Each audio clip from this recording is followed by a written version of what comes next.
Hi, we're back here with Ian. Ian, how's things going? Yeah, not too bad, thanks. I had a couple of games this week, one playing, one scoring, feeling a bit battered and bruised, and my brain's a bit fuzzy from scoring 100 overs yesterday. But yeah, looking forward to actually seeing some of the test match now. Brilliant, brilliant. So, as many of you will know, Ian Perry is our resident historian. Ian, what topic have you got for us today? Well, I wanted to kind of round this run of programs off with a little bit of a talk about wandering cricket, which is something that's very dear to my heart particularly. But I know it's something that a lot of people have a lot of value and a lot of time for. But I think there's a lot of people out there in the game who don't really know much about it. So I thought if we can talk for a little bit about that, I think it might be quite fun. Oh, that's brilliant. No, I like it. I mean, half my wall's covered in Wandering Cricket Club hats. So those seems very relevant. Behind you, all the shirts. I think we're fairly well founded in what's going on. So I guess first and foremostly, I mean, who's Wandering Cricket? There's currently at least 250 clubs in the country which are playing wandering type cricket. We'll talk a little bit more about that in a second, but it's hard to know how many players, how many clubs are involved because there isn't any kind of formal overarching management of this part of the game. And notwithstanding that, of course, it, a lot of these clubs do actually have an overlap between themselves and other clubs. So you get a lot of people who are members of a number of different clubs. As a guess, I'd say there are about 2,500 games a year being played in by wandering clubs. You obviously got then about 55,000 individual appearances in the games. And my personal guess is that probably about 20,000 people in the country who play at least one game of wandering cricket each summer. Oh no, amazing! Wow, I never considered that. 2,500 games a year. That's that's quite a number. That's So I that's mean, a, that's a rough estimate based on about 250 clubs with an average of 10 fixtures. I know that some clubs have got a lot more than that, but if we start with that as a sort of baseline planning assumption, I think that takes us to something in the region of yes, about 20,000 people playing at least one game a year. wow, no, amazing. So what's wandering cricket then, Ian? I mean, just for our viewers here, especially those new to the idea and the concept of wandering cricket, what is it? It's a sector within the game of strictly recreational cricket that's outside of the league cricket that's played by all the sort of landed clubs, the clubs that are linked to their deeply into their local communities. Now, some of those clubs do play against wandering sides, but many of the wandering sides just play against other non-league clubs. So it's distinctly not league cricket. It's still competitive cricket, but it's cricket played to the old Corinthian principles of sportsmanship, fair play, and respect. So you walk when you're out, you don't sledge anybody, you show respect to the opposition, the umpire, you show respect to the spirit of the laws of the game, not just simply the letter of the laws. It means bringing your A game along. You give your opposition the respect of showing that you recognise that they're good enough for you to need to bring your best game. But remembering that the way you play matters a lot more than the result. You want everyone to go home at the end of the day having enjoyed the game, irrespective of what the outcome was. Now, most wandering cricket is played as a timed game or declaration format. So the length of each innings is governed by the run of play rather than by having a set number of overs. The captains then manage the game to make sure that both sides get a fair chance of actually having a good game. So, for instance, if a bowler is starting to run through the side, then you take them off, let the batting side kind of consolidate and take stock rather than just being blasted away. If you're the batsman who's made a lot of runs, he's shown everybody he knows how to bat. Then it's time for him to get out or retire and let somebody else have a go. So it doesn't distort the game and destroy it as a contest. And the other thing about that then is that the captains will usually try and set up a close finish so that you get to the last few overs of the day and either side could actually have a chance of winning. and you get these wonderful situations where the last couple of overs of the game, you could end up with, say, all the fielders close round the bat as the last batsman is just trying doggedly to stay in to succeed where all those above him in the batting order have failed. And you get those wonderful tense moments where every ball is, every ball could change the game, and there's so much tension in the game at that point.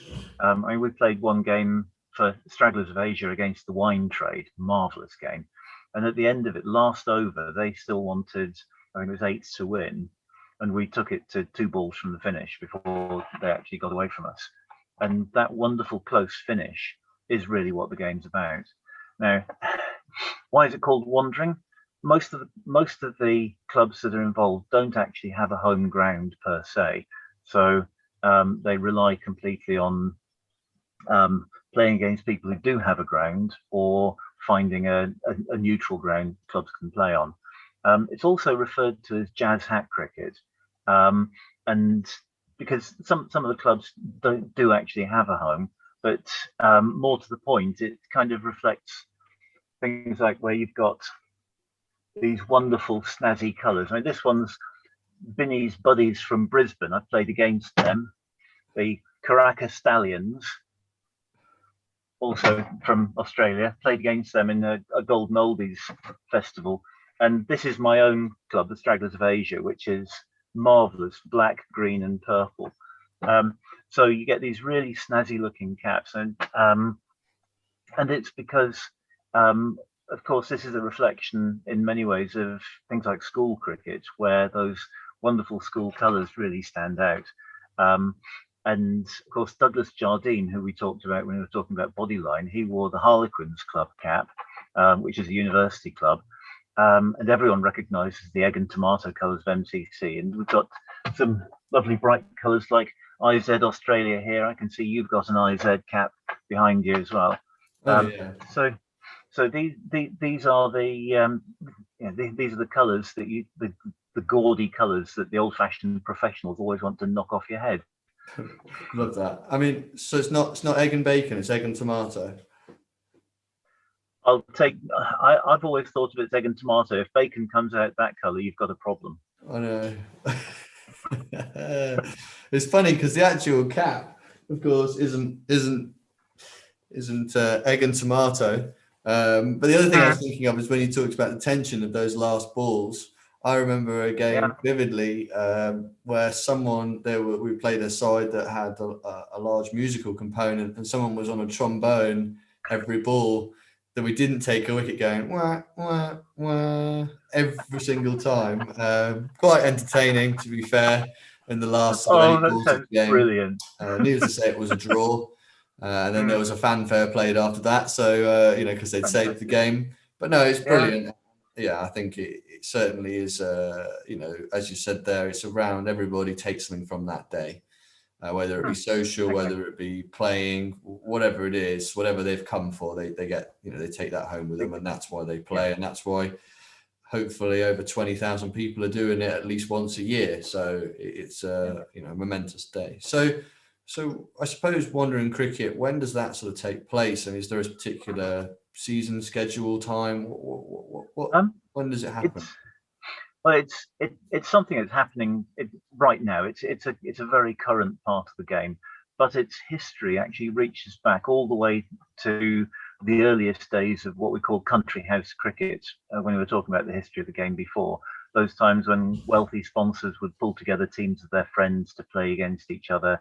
And when people with simply shared experiences would band together. So schools, army service, sometimes even just quite esoteric things like having names that begin with the same letter. The golden age of wandering clubs extended from the mid 19th century to after the Great War. And many of those older clubs still exist and still absolutely thriving. IZ, of course, is one of the oldest wandering clubs and one of the oldest kind of independent cricket clubs in the country. And so their history is an integral part of the really rich tapestry of the game, and still very much part of that now. There are, of course, some absolutely fabulous clubs that have formed more recently. like the Captain Scott 11 that's immortalised in that brilliant book Penguins Stop to Play, and Tim Rice's Heartaches side, which was formed, I think, in about 1975. So these are very, very much a current part of the game, and most of the wandering clubs play a full season. So from early, well, sometimes even early April, all the way through to September, and will play at least 10, possibly 20. Some clubs even play as many as 50 fixtures a year. So it's an incredibly busy part of the game. That's brilliant. And I suppose earlier in the piece, Ian, you mentioned around the fact that a lot of these sides don't have a home ground per se. So I mean, where are these games played? Pretty much all over the place. Although some of the clubs do have a home ground, and the Hampshire Hogs is a perfect example, who have a beautiful ground at Warnford in the Meon Valley. A lot of the other clubs do simply rely on either playing games against somebody that does have a ground, or find a neutral ground, and we'll come back to that in a second. But one thing is that a lot of these clubs have geographical connections to the old counties. So the Somerset Stragglers, the Gloucester Gypsies, Glamorgan Nomads, Gents of Yorkshire, Berkshire Gentlemen, to name just a few. And so they will tend to look for opportunities for grounds in the in the area of their kind of base affiliation. But then a lot of the other clubs have much more casual but much more vague geographical associations, which are more to do with the kind of the home locations of their members and their willingness to travel for a good game. But with outside of the UK, wandering cricket's a bit less common, but you do even get wandering sides in Australia. And having mentioned IZ Australia, the shirt here is from their play in the Golden Oldies 2017 tournament in Barbados. So it's a worldwide phenomenon. Yes, actually finding somewhere to play can prove a little bit of a challenge. I think you tend to find a lot of clubs playing at schools and playing at things like current or sort of formerly private estates and country houses, which takes us kind of back to that early history and acts as a nice link to keep that element current. Oh, brilliant. I like that a lot, Ian, actually. And it's nice the fact that it can just happen anywhere, I think. And a lot of people, I suppose, or a lot of the perception of cricket is that it has to be certain places, certain times, but actually it doesn't. And if nothing else, the rest of the world shows us that, if nothing else, before ourselves. But there's a lot of this wandering cricket happening. It's happening all over the country, and I guess my advice would be to our viewers is, if you look, you don't have to look very hard. You'll find a lot of cricket for all different levels. I mean, The nice thing about wandering cricket, isn't it? You can have a 12-year-old lad playing. You can have a 70-year-old bloke playing. You can have ladies playing. You can have anything. There's no real rules on regulations on who plays and when, as long as the game's played in the right fashion and spirit. Then it's an open game. So it's lovely. So I mean, just a little bit around how do these clubs come together, and I mean, how do they recruit? Surely. There needs to be a hotbed of young people coming through these clubs. They have specific regimes, or I suppose regime is the wrong word, isn't it? They have specific criteria to enter the club. Some clubs do have specific criteria, but most clubs these days, the recruitment and membership comes through personal relationships. It tends to be membership by introduction and by invitation. People very often, if they've got friends at work or friends they've been through the same school with or university, then they'll often say, do you fancy coming in and playing some cricket with us? I think you'd like the rest of the club, and the club would like you. So you do tend to get these kind of groups within groups that come together. Sometimes actually that's how a club was formed in the first place. And sometimes it's how people then will come into the club, and it will expand and almost like a generational roll on, like a daisy chain from last week.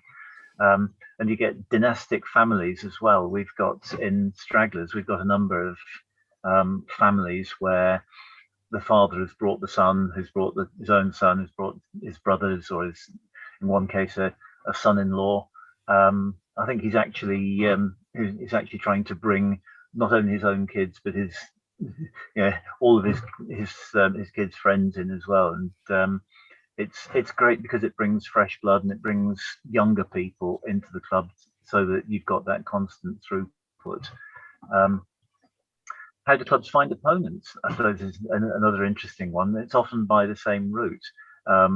If you get, say, my club playing against two different oppositions on different days, if those two clubs don't know each other, then we've got an obvious way of bringing the two together, and it actually then allows the clubs to keep their own fixture lists fresh by rotating new clubs in and broadening their own footprint. It means you get the opportunity to play against people you don't necessarily play against already, or playing in somewhere quite special that you haven't played before. So being able to find these little sort of nuggets of gold amongst the urban sprawl is quite a challenge, but it does create some very, very special environments and some very special games. Lovely. No, it's really nice. And I suppose just finally, for our viewers here, I mean, why Wandering Cricket? Why would anybody play it? Why? What's special about it?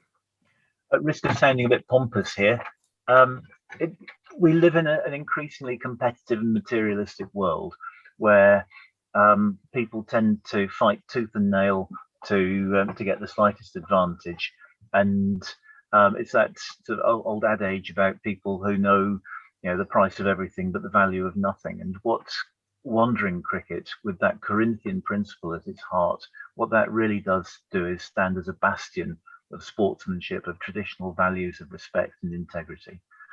It reflects the values. It reflects that those values actually matter much, much more than any individual result. We don't play league cricket, so the result of each game produces a nice warm feeling as you go home, and maybe when you're reading in the handbook the following year, you can then reminisce about good performances. But it's really about the sportsmanship and about enjoyment of the game in the moment that matters more than anything else. So it goes back to that, play up and play the game. About it doesn't matter so much whether you win or lose, but how you play, how you approach the game, how you approach your fellow team members and your opponents. And this is going to sound very pompous, but it helps us to make, find better versions of ourselves. And I came across a little while ago, a wonderful quotation, which I think is the best way to sum it up.